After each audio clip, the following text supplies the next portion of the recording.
নমস্কার। আজকে আবার আরেকটা রেসিপি নিয়ে চলে এলাম। তো আজকে আমি আপনাদেরকে বানিয়ে দেখাবো শাহি রোল। খুব ইজি প্রসেস, বাড়িতে আপনারা বানাতে পারবেন, যে কোনো অনুষ্ঠানে বানাতে পারবেন। আর এখন তো সামনে পয়লা বৈশাখ আসছে, সেখানেও বাড়িতে বানিয়ে নিতে পারবেন। সামনে রমজান এখন তো চলছে, ঈদ আসছে সামনে, যদি ঈদেও যদি আপনারা এটা বানাতে চান সেখানেও বানাতে পারবেন। তো চলুন এখন আমি আপনাদেরকে শাহি রোলটা কিভাবে বানাচ্ছি পুরো রেসিপিটা দেখাবো। আর আমার একটা ইউটিউব চ্যানেল আছে, নাম হচ্ছে শেফ সুপর্ণা কার্কি, সেটাতে প্লিজ ভিজিট করবেন, সাবস্ক্রাইব করবেন, রেসিপিগুলো দেখবেন। ভেজ ননভেজ অনেক রকমের মিষ্টি, কেক, অনেক রেসিপি আছে, আপনারা ওটা দেখলে অনেক কিছু রান্না মানে আইডিয়া পেয়ে যাবেন। আর ফেসবুক পেজ থেকে যারা দেখছেন তারা পেজটাকে লাইক করুন, কমেন্ট করুন, সাপোর্ট করুন, যাতে আরও লোকেরা রান্নাগুলো আমার দেখতে পারে। সেটার জন্য আপনারা যদি সেখানে কমেন্ট লাইক করেন তাহলে আরও অনেক লোক দেখতে পাবে রান্নাগুলো। তো প্লিজ সেগুলো করবেন। তো চলুন এখন আমি আপনাদেরকে শাহি রোলটা কিভাবে বানাচ্ছি সেটা দেখাচ্ছি। রাবড়ির জন্য প্রথমে আগে দুধটা গরম করে নিচ্ছি। আমি হাফ কেজি দুধ এখানে নিয়েছি। দুধটা একদম উতলে গেছে। এখন আমি অল্প পরিমাণে এখানে চিনি দিয়ে দিচ্ছি। মিষ্টি আপনারা যতটা খেতে পছন্দ করবেন রাবড়ির মধ্যে ততটাই দেবেন। দিয়ে ভালো করে এটাকে মিক্স করে দিলাম। আর গ্যাসের ফ্লেমটাকে কিন্তু একদম আমি স্লো করে রেখেছি, এটাকে আস্তে আস্তে দুধটাকে মরাবো। আমি 2 চামচ কাস্টার্ড পাউডার নিয়ে নিয়েছি। আর একদম ঠান্ডা দুধ অল্প অল্প করে এখানটা দেব। গরম দুধ দিন, ঠান্ডা দুধ। এই কাস্টার্ড পাউডারটাকে সুন্দরভাবে একদম গুলে নেবো, যাতে কোনো লাম্পস না থাকে। এটাকে ভালো করে একদম গুলে নিচ্ছি। এবার এই গরম দুধটার মধ্যে এই যে কাস্টার্ড পাউডারটাকে আস্তে আস্তে করে পুরোটা আমি দিয়ে দিচ্ছি। দিয়ে এবারে কিন্তু অনবরত এটাকে চালাতে হবে, না হলে কিন্তু এই যে এইভাবে আমি একদম, জায়গাটা অ্যাকচুয়ালি আমার ছোটো হয়ে গেছে, এইভাবে এখন এটাকে ভালোভাবে আমি একদম এইভাবে চালাতে থাকবো। দুধটা দেখুন অনেকটা ঘন হয়ে গেল। এবার আমি কিছু আমন্ড আর কাজু আর পেস্তা কিছুটা গুঁড়ো করে রেখেছি, ওর মধ্যে অল্প করে দিয়ে দিলাম। দিয়ে এটাকে এইভাবে এখন আরও কিছুক্ষণ আমি, যতক্ষণ আরেকটু না ঘন হচ্ছে, রাবড়ির মতো হচ্ছে, ততক্ষণ এইভাবে আমি চালাতে থাকবো। দুধটা একদম ঘন হয়ে গেছে। এই স্টেজে আমি এখন, আমাদের রাবড়ি একদম রেডি হয়ে গেছে, দেখতেও খুব সুন্দর হয়েছে দেখুন। এখন আমি এটাকে, গ্যাসটাকে বন্ধ করে দিলাম। এবার শাহি রোলের স্টাফিংটা রেডি করে নেব। এর জন্য আমি ডেসিকেটেড কোকোনাট নিয়ে নিচ্ছি। যতটা আপনাদের পরিমাণ হবে সেই বুঝেই করবে। আমি এখানে ওই 1 কাপ মতো নিয়ে নিলাম। যেহেতু এটা শাহি রোল, তো একটু শাহি রোলের মতো তো বানাতে হবে। আমি কিন্তু গ্যাস জ্বালাইনি। হ্যাঁ, এবার এর মধ্যে একটু ফ্রেশ আমি ক্রিম দিয়ে দিচ্ছি। আর অল্প করে একটু ড্রাই ফ্রুটসও দিয়ে দিলাম। আপনারা এখানে গুঁড়ো চিনিও দিতে পারেন। আমি কিন্তু এখানে গুড় ব্যবহার করছি, কেননা এখন তো চিনি অনেকেরই বারণ থাকে, তাই জন্য অল্প করে একটুখানি গুড় দিয়ে দিলাম। এবার গ্যাসটাকে আমি অন করছি, করেই প্রত্যেকটা জিনিসকে ভালো করে মিক্স করে নেব। আর যদি প্রয়োজন পড়ে তাহলে একটুখানি আমি দুধ দিয়ে দেবো, কেননা এটাকে তো একদম টাইট করতে হবে না, কেন রোলের মাঝখানটাতে আমরা দেবো শাহি রোলটা। তার জন্য আমি দরকার পড়লে অল্প অল্প দুধ দিয়ে দিচ্ছি। এর মধ্যে আমি 2 টেবিল চামচ এখানে দুধ দিয়ে দিয়েছি। দিয়ে খেতে তো ভালোই হবে, আপনারা এখানে যদি চান তাহলে খোয়াও দিয়ে দিতে পারেন। আমার আছে অল্প একটুখানি, আমি ওটাও দিয়ে দেবো। আগে এগুলোকে সব ভালো করে একটুখানি মিক্স করে নিচ্ছি। এইভাবে একদম একদম ড্রাই করে নিলাম। হ্যাঁ, এবার গ্যাসটাকে বন্ধ করে দেবো। এটা তো বেশিক্ষণ করার কোনো দরকার নেই, জাস্ট আমি একটা ড্রাই করার জন্যে এটা গ্যাসটা অন করেছিলাম। এবার এটাকে আমি পুরো ঠান্ডা করার জন্য একটা আলাদা জায়গায় ঢেলে নিচ্ছি। পুরোটা এইভাবে এখন আমি ঠান্ডা করে নিচ্ছি আগে। এবার আমি কিছুটা পাউরুটির পিস নিয়ে নিয়েছি। আপনারা যটা বানাবেন তটা নিয়ে নেবেন। আমি এখানে 7-8টা মতো পিস নিয়ে নিচ্ছি আগে। এবার আমি এই যে এই পাউরুটির এই এজেসগুলো আছে, এই সাইড দিয়ে একবারে এইভাবে, এই যে চারদিক দিয়ে কেটে দেবো।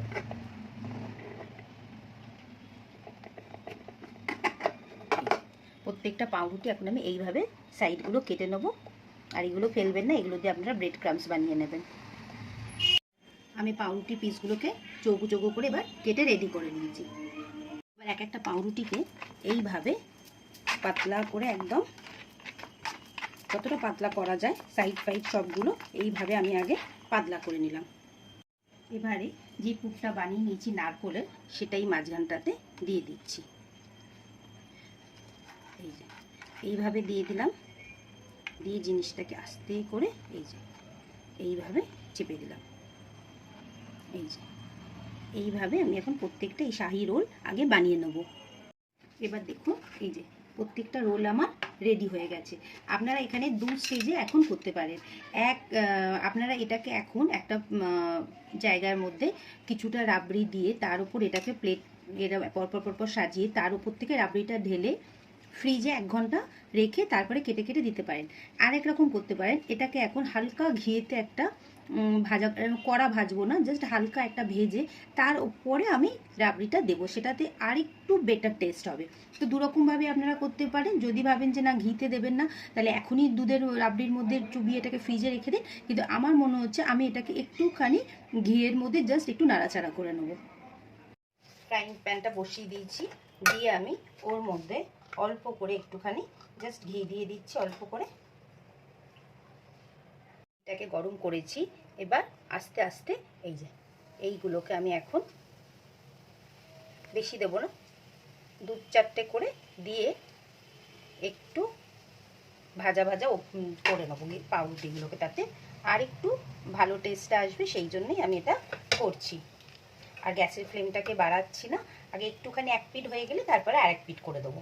হালকা হালকা লাল হয়ে গেছে, এখন আমি এগুলোকে তুলে নিচ্ছি। আগে সব কটা করে নিয়েছি, এখন এবারে গ্যাসটা বন্ধ করে দিচ্ছি। এরকম একটা ফ্ল্যাট আমি জায়গা নিয়ে নিয়েছি। এবার কি করছি, আগে কিছুটা রাবড়ি এর ওপর থেকে আমি এইভাবে দিয়ে দিচ্ছি। এই যে এইভাবে কিছুটা রাবড়ি আগে দিয়ে দিলাম। এবার আমি শাহি রোলগুলোকে এর ওপরে একটা একটা করে সুন্দর করে আগে এইভাবে পাশাপাশি রেখে দিচ্ছি। এবার যে পুরো রাবড়ি যেটা ছিল সেটা এর ওপর থেকে এইভাবে পুরো স্প্রেড করে দেবো, একদম সবটা দিয়ে দিচ্ছি। এইভাবে এখন পুরোটাকে আমি দেখুন এর মধ্যে সাজিয়ে দিয়েছি। এবার এর ওপর থেকে যেহেতু শাহি ব্যাপার, তার জন্য একটু ভালো করে এই যে পেস্তা আমি একদম ছোট্ট ছোট্ট করে কেটে নিয়েছি, নিয়ে এইভাবে এখন পেস্তাটাকে ওপর থেকে দিয়ে দিলাম। আপনারা অবশ্যই এটাকে ট্রাই করবেন, করে আমাকে বলবেন। একটুখানি বাদামও দিয়ে দিলাম, ছিল যা যা ছিল সবই লাস্টে ভর্তি করে দিয়ে দিলাম। দিয়ে এটাকে এখন আমি 1 ঘন্টা একটু ফ্রিজে সেট হতে দেবো, তাতে আরও সুন্দর শাহি রোলটা খেতে লাগবে। আপনারা এটা ট্রাই করবেন, কেমন লাগলো রেসিপিটা অবশ্যই বলবেন। আর ইউটিউব থেকে দেখলে প্লিজ চ্যানেলটাকে সাবস্ক্রাইব করে দেবেন, আর ফেসবুক পেজ থেকে দেখলে একটু লাইক কমেন্ট করবেন। আপনাদের রেসিপিগুলো কেমন লাগছে আমাকে অবশ্যই জানাবেন, আর কী কী রেসিপি বানিয়ে আপনাদের দেখাবো সেটাও আমাকে বলবেন। তো চলুন 1 ঘন্টা বাদে আমি দেখাচ্ছি আমাদের শাহি রোলটা কেমন দেখতে হলো। এই রোলটা রেডি হয়ে গেছে, 1 ঘন্টা বাদে আবার ফ্রিজ থেকে এখন বার করলাম। দেখে তো অপূর্ব সুন্দর লাগছে, আর টেস্টটাও কেমন হবে সেটা আপনারা যখন বানাবেন দেখতে পারবেন। দেখুন কেমন সুন্দর দেখতে লাগছে শাহি রোলটা। তো চলুন এখন আমি আপনাদেরকে এটা কেটে পুরোটা দেখাচ্ছি কেমন দেখতে হয়েছে শাহি রোলটা। আমি এখান থেকে বার করে নিয়েছি, কেটে নিয়েছি, ওপর থেকে একটুখানি এইভাবে রাবড়িটা দিয়ে দিচ্ছি, আর আমি আপনাদেরকে জিনিসটা কেটেও এখন দেখাচ্ছি। আপনারা অবশ্যই এটাকে ট্রাই করবেন। এই যে ভেতরের ফিলিংটাও দেখুন ভর্তি আছে। কেমন লাগলো রেসিপিটা অবশ্যই বলবেন। শাহি রোলের ভিডিও তো আমি আপনাদেরকে দেখালাম, আপনারাও দেখলেন, কেমন লাগলো ভিডিওটা অবশ্যই বলবেন। আর ইউটিউব থেকে যারা দেখছেন তারা পেজটাকে সাবস্ক্রাইব করে দেবেন, লাইক কমেন্ট করবেন, নোটিফিকেশান বেলটা টিপে রাখবেন, তাহলে কি হবে যখনই আমি কিছু রান্না করব নোটিফিকেশান সবার আগে আপনাদের কাছে চলে যাবে। আর যারা আপনারা ফেসবুক পেজ থেকে দেখছেন তারা লাইক কমেন্ট করবেন, যাতে আরও অনেকেরা এই রেসিপিটা দেখতে পারে। তো কেমন লাগলো রেসিপিটা অবশ্যই বলবেন। এটা তো একটা ডেজার্টের রান্না করে দেখালাম। তো এখন আজকের জন্য টাটা, আবার আরেকটা রেসিপির সাথে খুব তাড়াতাড়ি দেখা হবে।